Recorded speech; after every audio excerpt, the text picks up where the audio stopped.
ఎవరైతే ఆచరిస్తారో ఈ ఉపదేశ పంచకాన్ని ఇప్పుడు తప్పక బ్రహ్మ జ్ఞానాన్ని పొందుతారు అని శంకర భగవత్పాదుల యొక్క ఆశీర్వచనం. ఎందుకనంటే సర్వజ్ఞ పీఠాన్ని అధిరోహించిన తర్వాత స్వామి మీరు ఎన్నో చెప్పారు. ఎన్నో అంటే బ్రహ్మసూత్ర భాష్యం చెప్పారు, దశోపనిషద్ భాష్యం చెప్పారు, లలితా భాష్యం చెప్పారు, ఇలా ఎన్నో చెప్పారు. ఎన్నో స్తోత్రాలు రాశారు, ఎన్నో ప్రకరణ గ్రంథాలు అందించారు. ఇన్ని అందించారు కదా, ఆఖరి మాటగా ఏమైనా చెప్పాను. అలా చెప్పేశారు మీరు. ఏమైనా లాస్ట్ వర్డ్స్ ఆఖరి మాటగా ఏమైనా చెప్పండి. సర్వజ్ఞపీఠాన్ని అధిరోహించారు కదా, చెప్పండి అంటే అప్పుడు ఇది చెప్తారు. అర్థమైందండి? కాబట్టి మోస్ట్ వాల్యుబుల్ సాధకులైన వాళ్ళకి, సామాన్యులకు మాత్రం ఏమీ ప్రయోజనం లేదు. కఠిన శిలా సదృశ్యం, కొరుకుడు పడదన్నమాట. సాధకులైన వాళ్ళకి మాత్రం అమృతోపమానం. కాబట్టి తప్పక మానవులు ప్రతిరోజు ఏం చేయాలో ఇందులో ఉంది. వేదో నిత్యమధీయతాం తదుదితం కర్మస్వనుష్ఠీయతాం తేనే సస్య విధీయతాం అపచితి కామ్యేవతి సజ్జతాం పాపౌఘః పరిధూయతాం భవసుఖే దోషోనుసంధీయతాం ఆత్మేచ్ఛావ్యవసీయతాం నిజగృహాత్ పూర్ణం వినిర్గమ్యతాం. తాత్పర్యం ఎవరైనా చదువుతారా? నిత్యము వేదాధ్యయనము చేయము. వేదమునందు మైక్ ప్లీజ్.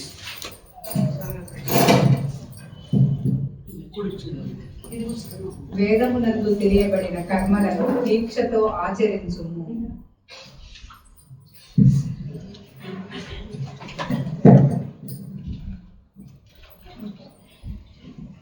మనము చేయు కర్మలన్నీ ఈశ్వరునికి సమర్పించము. మనసులోని కోరికల సమూహమును విడిచిపెట్టుము. పాపాలను ప్రక్షాళనము చేసుకొనుము. సంసారమునందరి సుఖము అనిత్యమైనదని, శోకతప్తమైనదని తెలుసుకొనుము. ఉత్తమ శ్రద్ధతో జ్ఞానేచ్ఛతో ఆత్మవిచారణ జరుపుకొనుము. గృహ దేహ శృంఖలాల నుండి విముక్తుడివి కావు. కాబట్టి ఇవి ఎవరైతే ఆచరిస్తారో దేహం అనేటటువంటి అభిమానంతో ఉన్నటువంటి సంఖ్యల నుంచి విడుదల అవుతారు. ఇవి ఆచరించిన వాడే, ఆచరించకపోతే అవడు. సాధన పంచకం చదువుకుంటే ముక్తి రాదు, గుర్తుపెట్టుకోవాలి. నేను పొద్దున్న లేచిన దగ్గర నుంచి సాధన పంచకం చదవకుండా అసలు ఏ పని చేయనండి, అట్లా 30 ఏళ్ళ నుంచి సాధన పంచకం చదువుకుంటున్నానండి, ముక్తి రాదు. ఎందుకని? అందులో చెప్పినవి చేయమని అర్థం, అంతేగాని టెలిఫోన్ డైరెక్టరీలో అన్ని బట్టి పట్టినట్టుగా అన్ని పంచకాలు బట్టి పడితే లాభం లేదు. అంటే వాచా జ్ఞానం వల్ల ముక్తి రాదు. అర్థమైందా? సంగత్సత్సు విధీయతాం భగవతో భక్తి దృఢాధీయతాం శాంత్యాది పరిచీయతాం దృఢతరం కర్మాసు సంత్యజ్యతాం సద్విద్వానుపసర్ప్యతాం ప్రతిదినం తత్పాదుకా సేవ్యతాం బ్రహ్మైకాక్షరమధ్యతాం శృతిశిరో వాక్యం సమాకర్ణ్యతాం. సత్పురుషులతో సహవాసము చేయు. నిశ్చలమైన భగవద్భక్తిని పెంపొందించుకును. శాంత్యాది సద్గుణములను కలిగి ఉండాలి. కామ్య కర్మలను వెంటనే త్యజించును. సద్గురువును ఆశ్రయించాలి. గురుపాదుకలను నిత్యము సేవించుము. ఏకాక్షర స్వరూపమైన ఓంకార మంత్రము బ్రహ్మజ్ఞానమునకై ప్రార్థించుము. వేదాంత వాక్యములను శ్రవణము చేయు. వాక్యార్థాశ్చ విచార్యతాం శృతిశిరః పక్షః సమాశ్రీయతాం దుస్తర్కాత్సు విరమ్యతాం శృతిమతః తర్కోనుసంధీయతాం బ్రహ్మాస్మీతి విభావ్యతాం అహరః గర్వః పరిత్యజ్యతాం దేహే దేహోహం అతిరుధ్యతాం బుధజనైర్వాదః పరిత్యజ్యతాం. తాత్పర్యం ఉపనిషత్తులలోని తత్వమస్యాది మహావాక్యాల అర్థము విచారించుము. వేదాంత జ్ఞానమును ఆశ్రయించుము. అనవసరమైన కుతర్కానికి దూరముగా ఉండుము. వేదామోదమైన తర్కాన్ని వినియోగించుకును. నేనే బ్రహ్మమును అని సదా భావించుము. అహంకారమును విడనాడు. దేహాత్మభావము అహం బుద్ధిని వదిలిపెట్టు. బుధ జనులతో అనగా పెద్దలతో వాదన చేయకు. క్షుద్వ్యాధిశ్చ చికిత్స్యతాం ప్రతిదినం భిక్షౌషధం భుజ్యతాం స్వాద్వన్నం నతు యాజ్యతాం విధివశాత్ ప్రాప్తేన సంతుష్యతాం శీతోష్ణాదివిషహ్యతాం నతు వృథా వాక్యం సముచ్చార్యతాం ఔదాసీన్యమభీక్ష్యతాం జనకృపానైశ్వర్యముత్సృజ్యతాం. తాత్పర్యం ఆకలి వ్యాధికి చికిత్స నందుము. నిత్యమును భిక్షాన్నమును ఔషధము భిక్షాన్నమును ఔషధమును భుజించుము. రుచికరమైన ఆహారమును కోరకుము. ప్రారబ్ధవశాత్తు లభించిన దానితో తృప్తి చెందుము. శీతోష్ణాది ద్వంద్వములను సహించుము. వృధా ప్రసంగాలు మాను. ఉదాసీనుడవై మెలగు. ఇతరుల కరుణను క్రౌర్యమును రెండింటినీ ఉపేక్షించు. ఇంతకీ లంచ్ ఆశ్చర్యం కలిగించిందా కలగలేదా?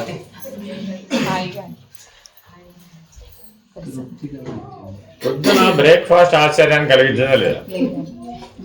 అలాగే లంచ్ కూడా మీకు ఆశ్చర్యాన్ని కలిగించాలి. అయ్యో అదుగు విధివశాత్ ప్రాప్యేన లభ్యతాం. అది మీకు అనుభవంలోకి రావాలని అలా ఏర్పాటు చేశారు. అడిగారు మన వాళ్ళు, కూర పచ్చడి లేకుండా ఎలా స్వామి, ఎక్కడి నుంచో వాళ్ళు వస్తున్నారు పాపం, ఆతిథ్య ధర్మం లోపం వస్తుంది కదా, అన్నీ శుభ్రంగా తినేస్తే అప్పుడు మధ్యాహ్నం ఏం చేస్తే అక్కడ కూర్చుని ఏసీ రూమ్లో.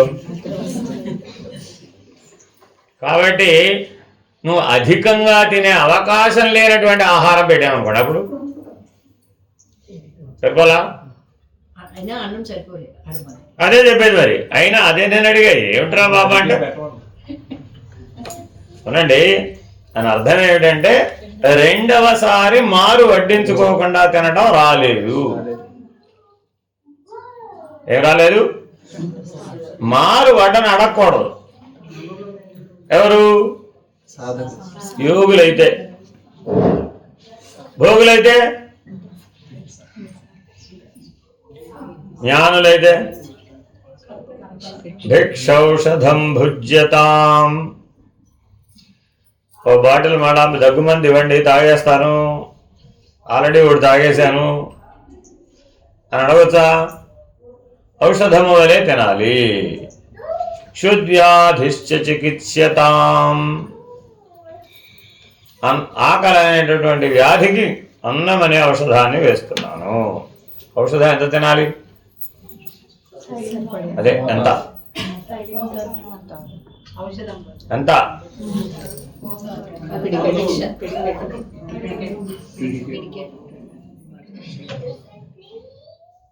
ఇంత తింటే ఉంటామంటారు.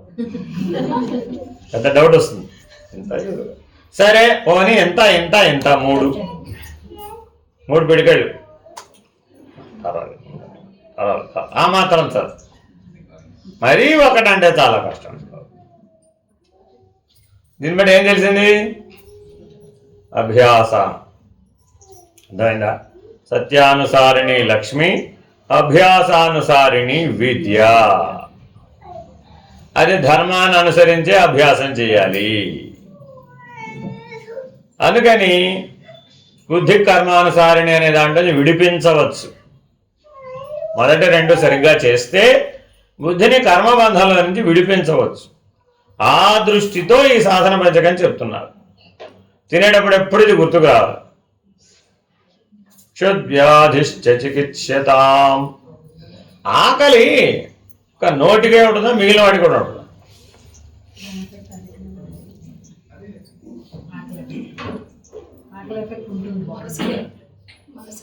రాంగ్, అర్థం తప్పు చేసుకున్నారు. అన్ని ఇంద్రియాలకి శబ్ద స్పర్శ రూప రసగంధాలు కదా మొత్తం విషయాలు. ఇప్పుడు మనం ఏ ఆకలి గురించి అనుకుంటున్నాం? అంతా పొట్ట చేత పట్టుకుని వచ్చాం బాబు, అంతేనా కాదా? మరి కేవలం ఆకలి అంటే అది ఒకటేనా? చూడటానికి సంబంధించిన ఆకలి కూడా ఉంటుంది. ఉంటుందా ఉండదా?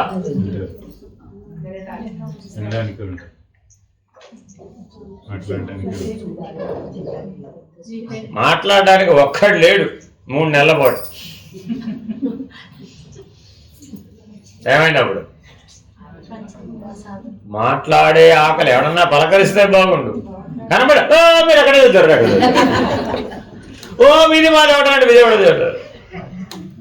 ఎంత ఆనందమో! మీది తెలుగు మాది తెలుగు. అప్ప మొత్తానికి ఎంతకాలంలో ఒకటి కనబడ్డాడు మాట్లాడ. అదేనండి, ఇలా ప్రతి ఇంద్రియానికి ఆకలి ఉన్నది. ఆ ఆకలికి భిక్షౌషధం అనే ఔషధాన్ని వెయ్యాలి. అంటే పూర్తిగా ఎండిపోయేటట్టు చేయకూడదు అని పూర్తిగా పెట్టకూడదు. దీన్ని ఏమంటారంటే సింహాన్ని లొంగ తీసుకోవడం. అదేనండి, జూలో సింహాలను ఆడిస్తాడా లేదా? ఆడిస్తాడా? సర్కస్లో ఎలా ఆడిస్తాడు? ఆ సింహాన్ని ఎలా లొంగ తీసుకున్నాడు? శాంతం పెట్టకపోతే చచ్చిపోతుంది. కొద్దిగా పెడతాడు. ఎప్పుడు పెడతాడు? చెప్పిన పని చేస్తే పెడతాడు, లేకపోతే కొడతాడు. సింహాన్ని ఏం చేస్తాడంటే చెప్పిన పని చేస్తే పెడతాడు. కుర్చీ హంటర్తో కొడతాడు అనమాట.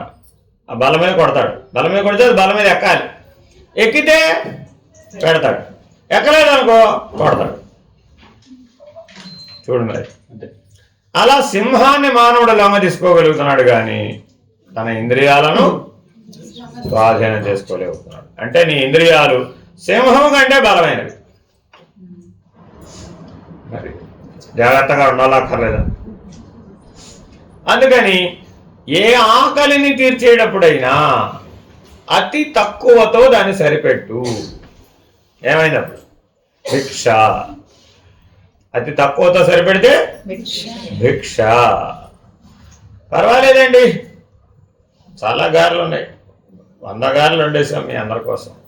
అక్కడ ఉన్నది 10 మంది. అప్పుడు మనిషికి ఎన్ని పెట్టాలి? 10. పర్వాలేదు, తినేసి ఇచ్చండి. చాలా మంది, చాలా ఉన్నాయి కాబట్టి పెట్టడం ఎన్ని పెట్టాడు?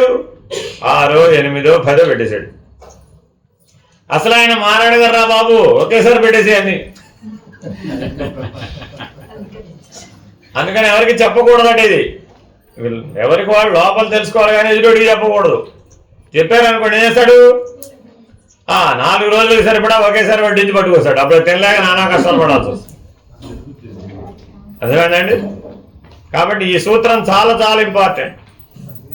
ఏమిటది? ఇప్పుడు శుద్ధ్యాధిశ్చ చికిత్స్యతాం ప్రతిదినం భిక్షౌషధం భుజ్యతాం స్వాద్వన్నం నతు యాజ్యతాం. స్వాద్వన్నం నతు యాజ్యతాం అంటే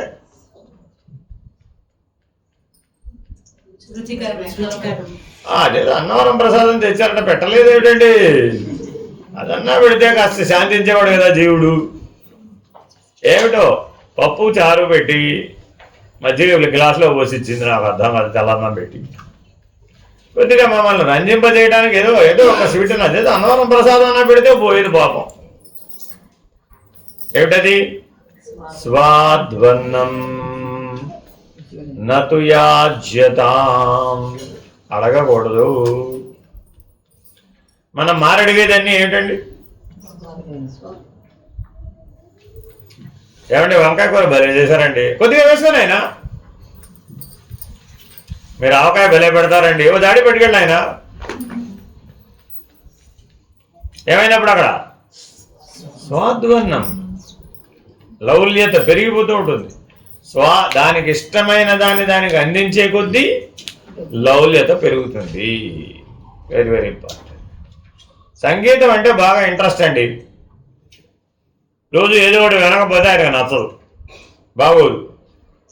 ఇప్పుడు మరి ఆయనకి లౌల్యతైనా కాదా? అది వినకుండా ఉండలేని దశకి చేరుకున్నాడు.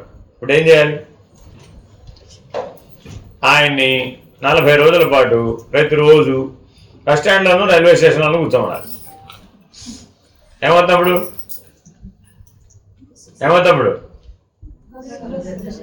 సార్ బాసర ఎవరు ఏం మాట్లాడుతున్నారో తెలియదు, ఏం చేస్తున్నారో తెలియదు, ఎడిపోతున్నారో తెలియదు, వచ్చేవాడు వస్తుంటాడు, పోయేవాడు పోతుంటాడు, వచ్చే బస్సులో.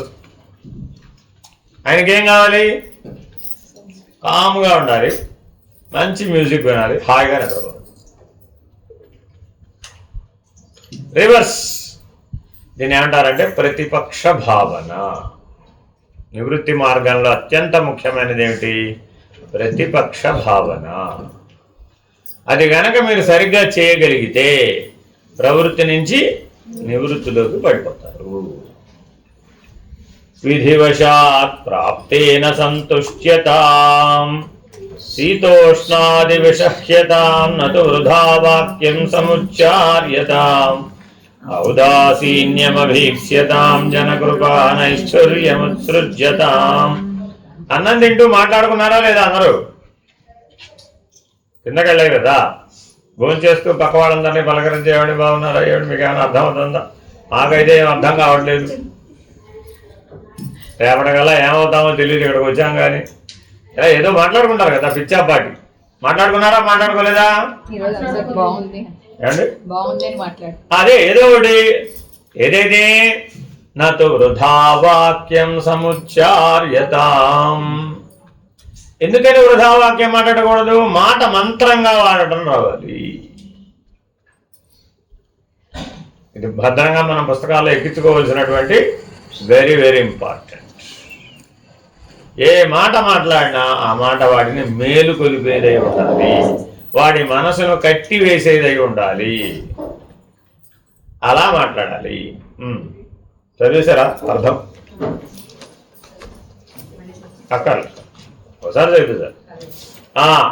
ఏకాంతే సుఖమాస్యతాం పరతరే చేతః సమాధీయతాం పూర్ణాత్మాసు సమీక్ష్యతాం జగదిదం తత్పాధితం దృశ్యతాం ప్రాక్కర్మ ప్రవిలాప్యతాం స్థితిబలాన్నాప్యుత్తరైశ్లిష్యతాం ప్రారబ్ధం ద్విహ భుజ్యతామథ పరబ్రహ్మాత్మనా స్థీయతాం. ఏకాంతంలో సుఖంగా జీవించి పరబ్రహ్మమున చిత్తమును స్థిరపరచు, సర్వత్ర పూర్ణాత్మను దర్శించు, ప్రపంచము మాయా అని గ్రహించు, సంచిత కర్మల నుండి జ్ఞానముచే విముక్తి పొందు, జ్ఞాన శక్తిచే ఆగామి కర్మల నుండి విడిపడు, ప్రారబ్ధ కర్మను అనుభవించు, నిరంతరము బ్రహ్మ భావనలో చెరించు. యశ్లోక పంచకమిదం పఠతే మనుష్యః సంచింతయత్యనుదినం స్థిరతాముపేత్యః తస్యాసు సంసృతి దావానల తీవ్ర ఘోర తాప ప్రశాంతిముపయాతి చితి ప్రసాదాత్. ఏ మానవుడు అనుదినం ఈ శ్లోక పంచకము పఠించుచు స్థిర చిత్తముతో భావార్థము చింతించుచుండునో అతడు శీఘ్రముగా సంసార దావానుల తీవ్ర ఘోర పాపము చైతన్య స్వరూపుడకు ఈశ్వరుని ప్రసాదమున పోగొట్టుకొను. అది సాధన పంచకం. అదేనండి, వెరీ వెరీ ఇంపార్టెంట్. మాయా పంచకం ఎక్కడ ఉందో అక్కడే ఉంది. 154 మాయా పంచకం. నిరుపమ నిత్య నిరంశకేప్యఖండే మయి చితి సర్వ వికల్పనాదిశూన్యే ఘటయతి జగదీశ జీవభేదం అఘటిత ఘటనా పటీయసి మాయా. నిత్యుడను నిరుపముడను నిరంకుశుడను నిరంసుడను నిరంకుశుడు కాపోయింది, నిరంసుడను కాపోయింది కానీ వాస్తవానికి నిరంశుడే. ఆ పైన నిరంశకేప్య ఖండే. అఖండుడను స్వయం జ్ఞాన స్వరూపుడను అయిన నా యందున్న అజ్ఞానము వలన జగజ్జీవేశ్వరులనే భేదాన్ని కలిగిస్తోంది. ఆహా, ఈ మాయ ఎన్నడూ జరుగని వాటిని జరిగినట్లు చూపడంలో ఎంత సామర్థ్యాన్ని ప్రదర్శిస్తోంది కదా. నువ్వు పుట్టడం జరిగిందా జరగలేదా? నువ్వు పుట్టడం జరిగిందా జరగలేదా? ఒకవేళ జరిగిందంటే మాయా కార్యం. ఏం కార్యం అది? జరుగనిది జరిగినట్లుగా చూపడమే మాయా కార్యం, వేరే ఇంకేం లేదు. అర్థమైందండి? సూర్యుడు ఉన్నాడా లేడా? సూర్యుడు ఉన్నాడా లేడా? జరుగనిది జరిగినట్లుగా చూపించింది. సూర్యుడు ఎప్పుడూ లేడు. ఒప్పుకుంటారు ఎవరైనా?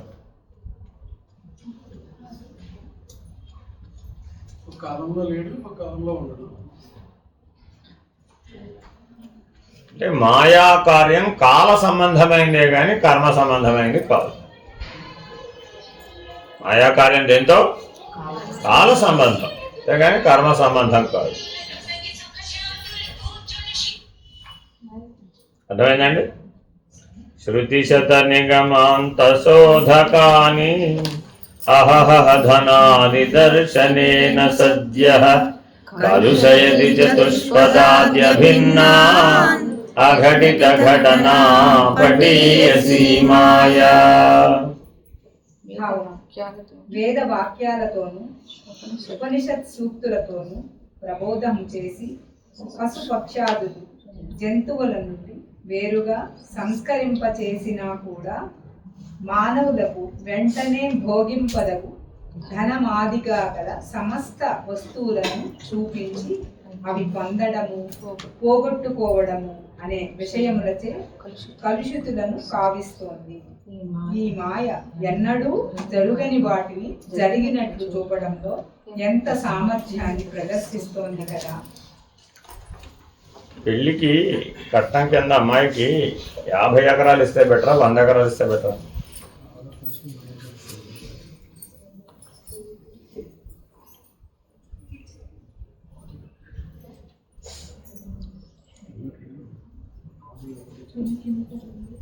ఎవరు మాట్లాడలేదు. తీసుకోవడం అయితే మాట్లాడతాం కానీ ఇవ్వడం అయితే ఎందుకు మాట్లాడతామండి? అంతేనా కదా?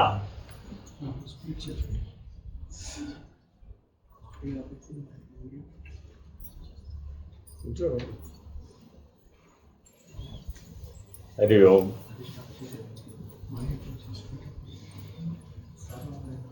జాగ్రత్తగా, అందుకని ఎన్నడూ జరగని వాటిని జరిగినట్లు చూపేటటువంటి మాయా కార్యం నుంచి బయటపడాలి. ముఖ్యంగా ఏతత్ ఫలం వెంటనే లభించేటటువంటి వాటి యందు జాగ్రత్తగా ఉండాలి. అదేనండి, ఆనందం క్షణమాత్ర ప్రయత్నం చేత లభించేటటువంటి అంశాలు ఎన్నో ఉంటాయి జీవితంలో. ఆ ఆనందం కూడా కొన్ని నిమిషాలే ఉంటుంది లేదా కొన్ని గంటలే ఉంటుంది. అటువంటి తాత్కాలిక ఆనందాలను పొందేటప్పుడు జాగ్రత్తగా వహించాలి. అది మాయా కార్యమేమో విచారించాలి. Very very important. సుఖచిదఖండ విబోధమద్వితీయం యదనిలాది వినిర్మతే నియోజ్య భ్రమయతి భ్రమసాగరే నితాంతం అఘటిత ఘటనా పఠీయసి మాయా. అఖండ సచ్చిదానంద సుఖ బోధ స్వరూపమైన ఆత్మను పంచభూతాత్మకమైన ఈ భవసాగరములో పడేసి నిరంతరము కొట్టుకునేటట్లు చేస్తోంది. ఈ మాయ ఎన్నడూ జరుగని వాటిని జరిగినట్లు చూపడంలో ఎంత సామర్థ్యాన్ని ప్రదర్శిస్తోంది కదా. పుట్టినప్పుడు నేను ఎంత అందంగా ఉన్నానో తెలుసా? పుట్టినప్పుడు అందరూ అందంగా ఉంటారా పిల్లలంతా? అంటారా? వృద్ధాప్యంలోకి వచ్చిన తర్వాత ఏమైపోయిందా అందం అంతా? ఉందా పోయిందే? ఎప్పుడూ అందంగానే ఉంటారండి వాళ్ళు. పుడితే అందంగా పుడితే వృద్ధాప్యంలో అందరూ ఎక్కడికి పోతుంది అంటావా? ప్రతి వాళ్ళు తమ గతంలో ఎలా ఉంటారు? అందంగా ఉంటారు. వర్తమానంలో అంతా అయిపోయింది. ఎందుకని వృద్ధాప్యం కదా, చర్మం ముడతలు పడిపోతుంది, శరీరంలో సత్తువ తగ్గిపోతుంది, పళ్ళు ఊడిపోతాయి, కళ్ళజోడు వస్తుంది. ఈ లోపల కార్డియాలజిస్ట్ పిలుస్తాడు, ఆల్రెడీ 1 గంట కొట్టిందని, స్టెంట్ కూడా వేసేసారు. తర్వాత మిగిలిన డాక్టర్లు క్యూలో ఉన్నారు, ఎప్పుడు నువ్వు వస్తావా అని ఎదురు చూస్తూ. అదేగా వృద్ధాప్యం అంటే వేరే ఉంది, అంతేనా కదా? మరి అటువంటిప్పుడు నీ ప్రాధాన్యత అందమేనా, ఆరోగ్యమా? అయ్యో, అందం లేని ఆరోగ్యం ఏం చేసుకుంటారండి, నాకు అర్థం కాదు. ఏది ప్రధానం, అంతేనా కదా? జీవితం అంతా ఉపయోగపడేది ఏది? అందం. పెళ్ళవడానికి పనికి వస్తుంది అంతే. ఆ కాసేపు ఆయనకు అందంగా కనబడితే చాలండి, అంతేనా కాదమ్మా? తర్వాత అందంగా కనపడినా కనపడకపోయినా పెళ్ళిన తర్వాత ఇంకేం చేయలేడుగా, అంతేనా కదా? నువ్వైనా అంతే. అంటే తత్కాలవత్ ఆనందాన్ని కలిగిస్తుందా లేదా? లేదంటానికి వీల్లేదు. తత్కాలవత్ ఆనందాన్ని కలిగించినప్పుడు అది మాయా కార్యము, జరుగనిది జరిగినట్లుగా చూపిస్తోంది అది. అర్థమైందండి? తర్వాత ఇప్పుడు ఆడవాళ్ళ వైపు చెప్తున్నాను అనుకున్నారు ఉపమానాలు, మగవాళ్ళ వైపు కూడా చెప్తా. ఆయనంత వీరుడు లేడు, సూర్యుడు లేడు అని భార్య నమ్ముతుందా లేదా? మా ఆయనంత ధైర్యవంతుడు లేడు, మా ఆయనంత వీరుడు లేడు, సూర్యుడు లేడు అని అనుకుంటుందా లేదా? అందుకేగా ఇంటి యజమాని అనుకుని సేవలు చేసేది. ఆయన ధీరుడు, వీరుడు, సూర్యుడు అని ఎప్పుడు నిరూపించబడుతుంది? ఎప్పుడు నిరూపించబడుతుంది? ఆయన ధీరుడు, వీరుడు, సూర్యుడు అని ఎప్పుడు నిరూపించబడుతుంది? ఇంటి మీదకి ఎవరన్నా కర్రట్టుకు వచ్చినప్పుడు, అంతేనా కాదా? ఆయన నీ చాటుకు వెళ్ళి చెత్త దాక్కున్నాడు, అప్పుడు ఏమనుకునేవాడు? ఈయనేదో ధీరుడు, వీరుడు, సూర్యుడు అనుకున్నాను కానీ ఈయనేదో నా వెనకాల దాక్కున్నాడు రా బాబోయ్, మనమే ఈ విషయం కూడా మనమే చూడాల్సిందే అని ఆవిడే ఒక కర్ర అట్టుకుని బయటకు వచ్చింది యుద్ధం చేయడం. ఇప్పుడు ధీరుడు, వీరుడు, సూర్యుడు ఎవరు కొట్టేవారే, కానీ తాత్కాలికం, ఇది మర్చిపోకూడదు. ఇవన్నీ కూడా తాత్కాలికం, అర్థమైందండి? వాస్తవానికి ధీరుడు, వీరుడు, శూరుడు ఎవరు?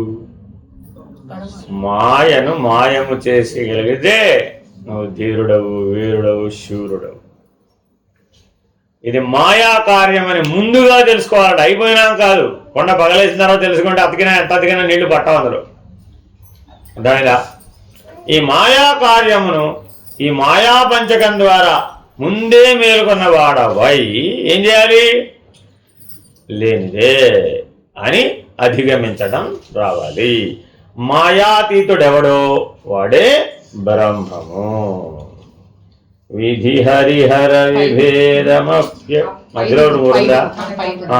అపగత గుణ జాతి వర్ణ భేదే సుఖచితి విప్రవిదాద్యహం కృతించ స్ఫుటయతి సుతదారగేహమోహం అఘటిత ఘటనా పటీయసి మాయ.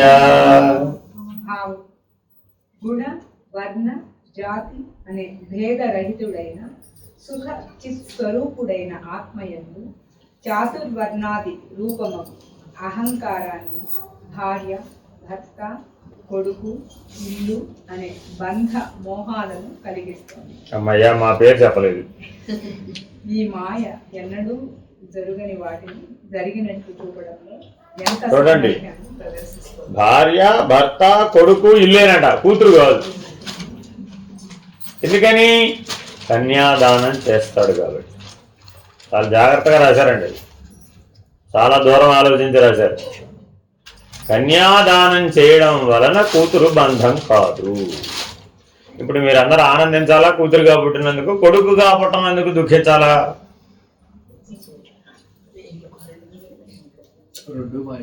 అదేమిటి? కొడుకుగా పుట్టడం బంధమోహాలను కలిగిస్తుంది. నీ కొడుకులు పుట్టారా లేదా? మీ తండ్రికి మీరు బంధం కాకపోవచ్చునేమో కానీ మీరు కొడుకులు కనుక కంటే తప్పక ఏమవుతుంది? అది బంధము. మోహము అవుతుంది. చాలామంది కూతురునే బరువు అనుకుంటారండి, కానీ వాస్తవానికి లాంగ్ టర్మ్ రిలేషన్ ఎవరై అంటే బంధమోహాలను కలిగిస్తుంది అది. అలాగే ఇల్లు, అలాగే భార్య భర్త. అయితే వీటన్నిటికీ మూలం ఏమిటి వెనకాల? అహంకారం, నేననే అహంకారం. ఆ నేననే అహంకారానికి గుణ వర్ణ జాతి అనేటటువంటి భేదభావం ఉన్నది. ఆవిడతో నేను మాట్లాడతానేంటి, ఆవిడ మావాడు కాదు. డాక్టర్ గారి దగ్గరికి పేషెంట్లు వచ్చారండి, బయట ఓపీసులు రాస్తారా లేదా, అందులో ఒక పిల్లలది బ్లాంక్ పెట్టారు, క్యాస్ట్. మా వాళ్ళు అయితేనే లోపలికి నేను వాళ్ళనే చూస్తాను, మా వాళ్ళు కాని వాళ్ళని చూడండి. అప్పుడు ఏమంటారు? ఆ డాక్టర్ గారి దగ్గరికి వెళ్ళి ప్రయోజనం లేదురా బాబు, వాళ్ళనే చూస్తున్నాడు, మిగిలిన వాళ్ళు చూడదు. ఒక్కరికి తెలిస్తే చాలా విషయం ఏం చేస్తారు, ఊరంతా చెప్తారు. అర్థమైందా? అలాగే మీ రోజువారీ నిత్య జీవితంలో ఏ అంశంలో అయినా మీకు గుణ జాతి వర్ణ భేదం గనక మీకు ఉండి ప్రవర్తిస్తే ఆ ఒక్క అంశాన్ని ఊరంతా చెప్తారు, మీకు అది చెడును కలిగిస్తుంది. వాస్తవానికి గుణము వర్ణము జాతి లేవు కదా, కానీ ఉన్నట్టు మనం ఆచరిస్తున్నామా లేదా? కాబట్టి అదంతా ఎవరి కార్యం? ఏదైతే సత్యస్థితిలో లేదో అది ఇప్పుడు ఉన్నట్లుగా జరిగినట్లుగా చూపించడమే మాయా కార్యం. మా తాత ముత్తాతల నుంచి పాటిస్తున్న దాన్ని నేను పాటించకపోతే అలాగండి. ధర్మం అయితే పాటించవచ్చు, జ్ఞానం అయితే పాటించవచ్చు, కానీ ఇది త్యజించవలేము కదా. మా తాతగారు బోర్లా పడ్డారు కదా, నేను కూడా గ్యారెంటీగా బోర్లా పడతాను అన్నట్టు. లేదు, వాళ్ళ తాతగారు మెట్లెక్కి కిందకి దిగుతూ జారి పడ్డాడు ఏదో సందర్భంలో. ఇప్పుడు మనవడు గారు కూడా మెట్లు దిగుతూ జారి పడాలా అవుతా? వాళ్ళ తాత చేసిన పడంలో వీడు చేయడు కదా మరి. కాబట్టి భ్రాంతిగతం విధి హరిహర విభేదమప్యఖండే బత విరచయ్య బుధానపి ప్రకామం భ్రమయతి హరిహర భేద భావా అఘటిత ఘటనా పటీయసి మాయా. అఖండ స్వరూపమైన బ్రహ్మము యందు బ్రహ్మ విష్ణు శివ ఇత్యాది భేదములను కల్పించి బుధజన శ్రేష్ఠులైన వారిని కూడా శివకేశవ భేద బుద్ధితో వ్యవహరించేలాగా చేస్తుంది. ఈ మాయ ఎన్నడూ జరగని వాటికి జరిగినట్లుగా చూపడంలో ఎంత సామర్థ్యాన్ని ప్రదర్శిస్తుంది కదా. ఈ మధ్యకాలంలో చూసే ఉంటారుగా, కోటి మంది విజ్ఞులు అనబడ్డ వాళ్ళు కూడా ఈ మాయలో పడుతూ ఉంటారు. అర్థమైందండి? నిలువు పట్టు వాళ్ళని మేము రాణిస్తామండి. మొన్న నిలువు పట్టు ఆయన రానివ్వలేదు తెలుసా మీకు, అమెరికాలో. ఇక్కడ కూడా కాదు. ఆయన శైవం, ఆయన ఆరాధించే ఈశ్వరుడు, ఆయన్ని మా ఇంటికి తీసుకొని రావద్దు అంటే వాళ్ళ ఆవిడను వాళ్ళ అబ్బాయి ఏమో మన సత్సంగ సభ్యులు, ఆయనేమో వెంకటరమణుడే. వైష్ణవులు అయితేనే ఇంటికి రావాలి, లేకపోతే రానివ్వకూడదు అనే నియమం ఉన్నవాడు. ఈ ఆర్గనైజ్ చేసే వాళ్ళు ఉంటారు కదా, వాళ్ళకి చెప్పారన్నమాట, please don't bring him to our house because ఆయన శివాభిషేకం చేస్తాడు, మనకు పనికిరాడు. ఏది ఇక్కడ కాదు అక్కడ. మరి ఇప్పుడు ఎంత బలంగా ఉందంటావు, ఉందా లేదా? కాబట్టి హరిహర భేదం రౌరవాది నరకాలను కలుగజేస్తుంది. ఎంత జ్ఞానమున్నా హరిహర భేదం కనుక నిన్ను వదలకపోయినట్లయితే తప్పక మాయని ఉచ్చులో చిక్కుపడతావు. దీనికి రామకృష్ణ పరమహంస గారు ఈ మాయా పంచకానికి ఒక చిన్న పరిష్కారం చెప్పారు. ఇందులో పరిష్కారం ఉందా? లేదు. 5 సమస్యలు అవి. ఈ 5 సమస్యలకు పరిష్కారం ఏమిటి మరి? ఎన్ని రకాలుగా నువ్వు మాయకు వశుడు అవుతావో చెప్పారు అందులో. అలా అవ్వకుండా ఉండాలంటే ఏం చేయాలి? మీకేమైనా తోచిందా? ఈ 5 గొడవలు మన జీవితంలో రాకుండా ఉండాలంటే ఏం చేయాలి? ఆయన ఏం చేశారంటే ఇలాగే అడిగిన వ్యక్తిని ఒక చెరువు దగ్గరికి తీసుకెళ్ళారు. ఒక ఆయన అక్కడ చేపలు పడుతున్నాడు. ఏం చేస్తున్నాడు? ఇలా విసురు వాళ్ళు ఉంటుంది కదా, చేపలు ఎలా పడతారు? ఇలా కాదు, చేతి మీద వేసుకుని ఇలా విసురు వాళ్ళ విసురుతారు. దానికి ఒక దారం ఉంటుంది, దూరంగా వెళ్ళిపడుతుంది వల. మెల్లగా లాగుతాడు, ఆ వలలో చిక్కుకున్నవి తీసుకుంటాడు. దానండి ఈ విసిరేవాడు పరమాత్మ. విసిరేవాడు ఎవరు? ఏం విసిరాడు? మాయ అనే విసురు వాళ్ళని విసిరాడు. అర్థమైందండి? ఇప్పుడు పరమాత్మ పాదాల దగ్గర ఉన్న చేపలు పడతాయా? అందులో పరమాత్మకు దూరంగా ఉన్నవి పడతాయా? ఇందు దూరంగా ఎవడుండమన్నాడు? పడవు. కాబట్టి మాయకు మీరు చిక్కకూడదలుచుకుంటే అప్పుడు ఏం చేయాలి? ఆశ్రయించాలి. తల వంచా తల ఎచ్చే అనన్యలాగా. అదేనండి వేదాంత పాఠం ఎవరికి బాగా ఉపయోగపడుతుంది? వాళ్ళకే పర్ఫెక్ట్గా నిద్రపడుతుంది. పాఠం అయిపోయేంత వరకు నాకు నిద్రపడుతుంది, తిరుగులేదు. అంతే అయిపోయినాక అప్పుడు అడిగారు అనమాట, మీరు ఏమన్నా బాగా ఫాలో అయ్యారు? పర్ఫెక్ట్గా ఫాలో అయ్యారు, బాగా అర్థమైంది. అంతే పురాణ శ్రవణం కూడా అంతే. అర్థమైందండి? ఇదంతా ఏంటి? ఇప్పుడు మాయా కార్యం అంటే ఎప్పుడు అది రాకూడదో అప్పుడు వచ్చేస్తుంది. అది ఎప్పుడు వస్తే నువ్వు దానికి తగులుకుంటావో దానికి బాగా తెలుసు, నీకు తెలియదు. కాబట్టి ఎవరిప్పుడు జాగ్రత్తగా ఉండాలి? చిక్కుకునేది నువ్వే, కాబట్టి నువ్వు జాగ్రత్తగా ఉండాలి.